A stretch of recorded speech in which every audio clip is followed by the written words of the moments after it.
25 weeks out. We got about 9 more weeks of really eating, and then the dieting starts. But for now, we got a lot of food and we're enjoying it.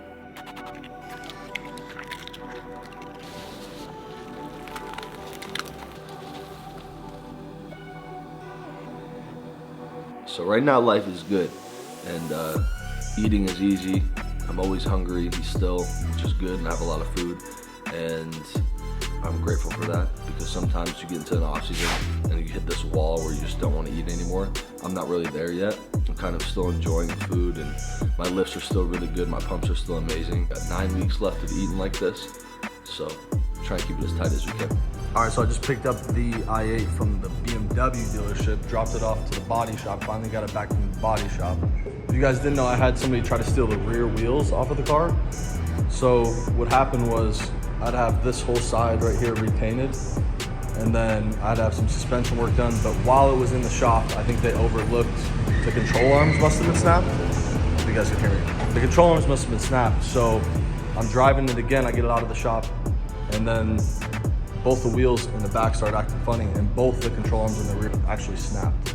So I had to have those back on the car. So I've only owned the car for 6 months, and out of those 6 months, 2 of the months it's been in the shop. I am so happy to have this car back, because if you guys have been without your personal car, you know the feeling I'm talking about. It's absolutely terrible. It's like you got to grab a ride from somebody or use somebody else's car. My mom was nice enough to let me steal her car. She was feeling under the weather, so I got to steal her car for the time being, but it's so nice to have it back. But yeah, we're gonna head to Starbucks right now. I'm heading, it's like a block away from the barber shop that I'm going to, and I have some client check-ins I have to do. So I have to kind of touch base with people, edit their diets a little bit, make sure they're staying on track, and then we're gonna head to the barber shop. So my barber's been out of town. Look at this, man. I look like a mess. My barber's been out of town for a week, and then the week prior I didn't go to him. So it's like 2 weeks with no cut.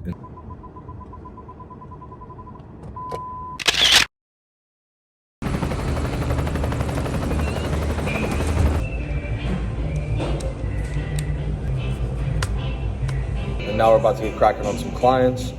One client in particular that I want to touch base with is Denzel. He's out of Chicago, and this week we threw a high carb day at him. So I'm gonna give him a ring and then kind of go from there. Here's his plan. So we kind of go through, I add everything up for him, make sure it hits these numbers. He has a list of daily practices he's got to hit.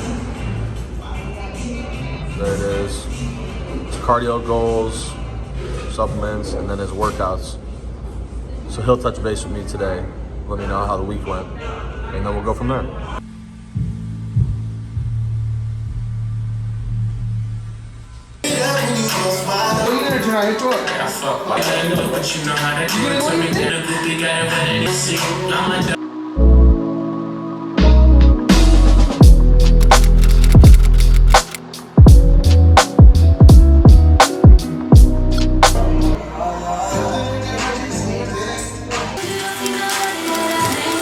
It's a promo for Jim's Barbershop. Oh shit! What?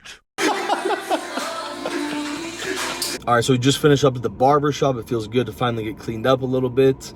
Now we're gonna head into Smith's. I'm gonna pick up some necessities that I need: chicken, yogurt. I really need to start getting a list made every time I go into the store, because I always forget something. Little stuff I need, and then we're gonna head into the gym, do the leg workout. And as for the physique update, I'm gonna do that tomorrow, because I'm not working out with anybody tonight, and I wanna make sure that the footage doesn't get out of focus, because sometimes I'll bring that camera, I'll set it up, and then it's a complete waste, and posing is kind of hard. So I like to have somebody behind the camera and make sure it comes out clear. But yeah, we're gonna head in there, do some cooking, and then I'm gonna bring you guys through my leg workout, station by station, and show you guys my movements that I'm doing for legs. And yeah, let's keep it moving.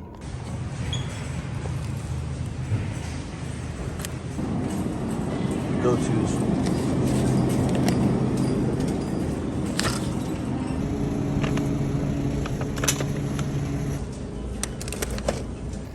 Forgot rice. Damn it.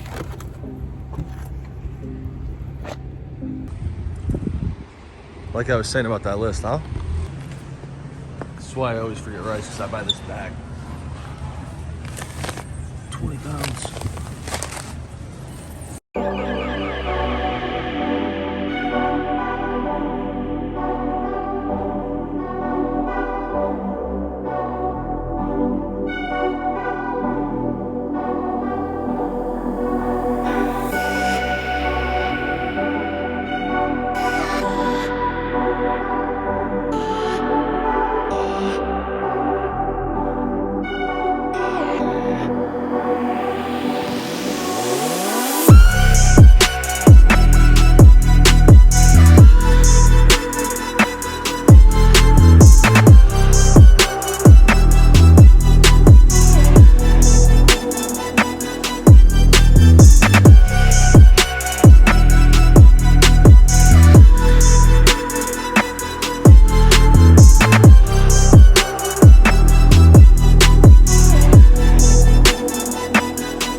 went in with the intent to hit everything pretty equal, meaning quads, hamstrings, and calves all equal.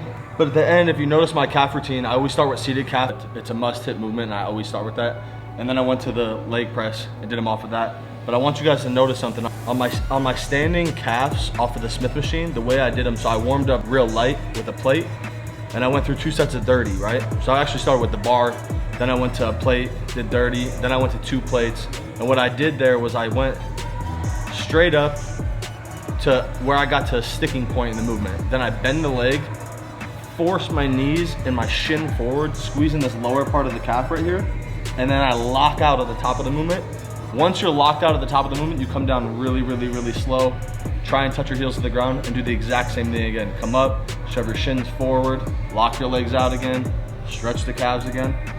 It's a different movement, but one of my buddies back in the day had some of the craziest calves I've ever seen in my life, and he swore by these. So now it's just like a staple in my routine. People always look at me like I'm doing calves wrong, but I'm like, yo, try them. If you could do the form right, they work.